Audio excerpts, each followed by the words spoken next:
he gave me some good thoughts about what to be looking for in these interviews, because he thinks he can see a smoke jumper a mile away, and even though they don't look alike, Yeah. he thinks there's something they have in common. So it was really good to talk to him. Have you attended many of the reunions that they've had? Just the one. I'll last tell you, year. I have enjoyed. I just have. Of course, when Earl was alive, Barb and I were kind of. Do you want to give us your name? Okay, my name is Don Ranstrom. And what's your date of birth? December 20, 1946. And do you know you're being video recorded? I do. Okay. Where were you born? Missoula, Montana. And what was your family doing there at the time? Well, my dad worked in the lumber industry. He was a saw filer, trained by his dad from Sweden, and that was how my dad made his living. Well, which mill? Well, several around there over the many years, but the last quite a number of years he worked for Hamilton Lumber Company, where the Southgate Mall now sits, out on 90 or just off of 93 there. And when did you go to school? Were you raised in Missoula? Oh yes. So, yeah, my folks' house was on the 400 block of South Avenue East. We were just a couple of blocks rather from the base of Mount Sentinel. So Mount Sentinel was my childhood backyard, if you will, because there was hardly any houses out there at that time, and we played all over the face of the mountain and crawled to the top of it lots of times and stuff. It was fun. Well, then you remember when the area around where the high school is now was an airfield. Oh yes, yeah. What do you remember about that? Well, just I remember driving back and forth by there all the time, and of course there was the fairgrounds right next door there and stuff too, and there was always a lot of activity out there, and I didn't have any idea about the smoke jumpers at that time, but I did have one interesting thing that of course came to me much later in life in terms of the importance of it. But Wagner Dodge actually lived, that was one of the survivors from Man Gulch, lived across the alley and just one house down from my folks' house. And I remember being out in the alley playing with my brother and my friends and stuff, and I remember going in and telling my mother that I was watching Mr. Dodge try to cut a pine tree down in his backyard, and he could only take about 3 or 4 swings with the axe, and then he'd have to sit down in a chair and rest. And I didn't understand that, and I went and asked my mom. I said, "What's the matter with Mr. Dodge that he has to do that?" And she said, "Well, honey, he was in a fire, and his lungs got pretty well seared, so he can't breathe very well. He has emphysema now, and of course he eventually passed away from that. But he is a very, very, very nice guy. And of course, I had no idea about any of the background of that until I got involved with the jumpers, and then realized who he was and all the background of it."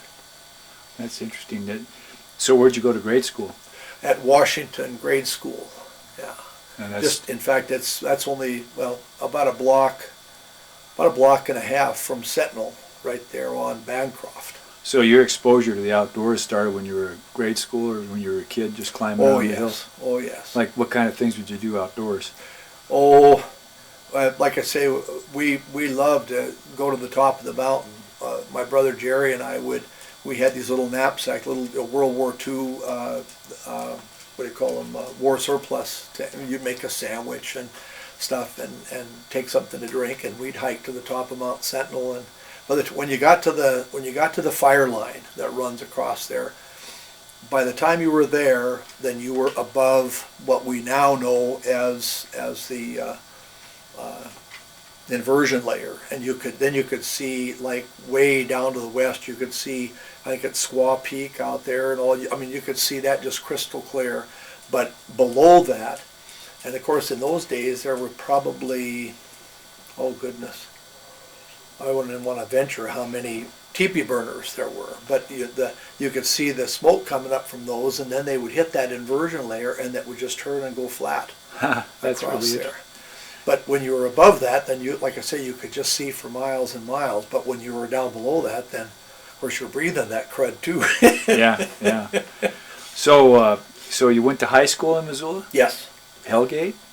Well, when my wife and I were in school there, she was a year behind me, and Barb graduated in '65. That was the last year that it was Missoula County High School. And when we were both there, what you did is you went your freshman and your sophomore years at what is now the Hellgate building, and then your junior and senior years you went to the Sentinel building. And then in '60, that's the way it was for both of us. In '66, then it became officially Hellgate and Sentinel High School. And of course now they have Big Sky as well, and they're all three AA teams, but AA schools. So your wife and you knew each other when you were teenagers. I met my wife at a mutual friend's when I was 13. You didn't know that she was related to the head smoke jumper? I didn't know at that time. I eventually found out, that Earl was the superintendent at the base, but it never occurred to me that early along that I would want to do something like that. Yeah. So you graduated from high school in '66? No, '64. '64. '64. Yep. And then what happened? Well, let's see. I started going to college right away. My mom kind of pushed me out of the house pretty early. I was 17 when I graduated from high school, and I had one college credit, or one college quarter rather, under my belt before I turned 18 years old, because my birthday is December 20th, so I already had a quarter of college before I turned 18, and I went to school, in Missoula at the U of M, and just went straight through, graduated in, 69. I changed majors in there, and that kind of, that sort of coincides with my jumping in Alaska. I hadn't finished school in the regular 4 years. Then Barb and I got married, and I applied for Alaska, and I jumped there in '69, and then I got a draft notice while I was in Fairbanks, and they flew me and another big fella from Texas down, and he was as big as a tank, and that both of us jumping there, and they found out that he had, I think it was bad hearing or something, and he was 4F, but hell, I was 1A.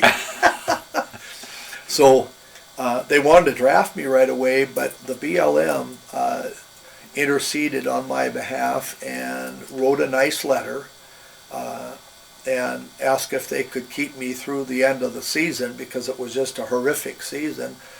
And this nasty old crone that was the secretary there, that'll never work, but they didn't have any problem with it at all. I mean, they said, oh, hell yeah, no problem. And so they agreed. And so I finished the jump season up there and came back to Missoula. And then I got another notice, and I reported to Butte the 19th of October, remember it very well. And the year was? And in '69. Yeah. And stood there and held my hand up and took the oath, and they had us count off by 1 through 5. I was a 3, and I remember this very well too. And then at the end of the little count-off deal, and of course we'd had to take the oath and stuff, and then they said 1s and 5s step over here, and a Marine gunnery sergeant stepped from behind a curtain and said, "Welcome to the United States Marine Corps, gentlemen." I was a 3, so I miss being a leatherneck, or whatever you call it, all those things they call the Marines. But anyway, it was a interesting deal. Where did you end up going? Well, I went to my training was all done in Fort Lewis. I went to, of course, immediately. I mean, we got on a train and went straight over to Fort Lewis, and I got. That's where I finished my boot camp just right around Christmas, and they actually closed down for a little while, and they sent us home, and then they sent me back there for advanced infantry training. And at the end of that, of course, I had orders to go to Vietnam. And we were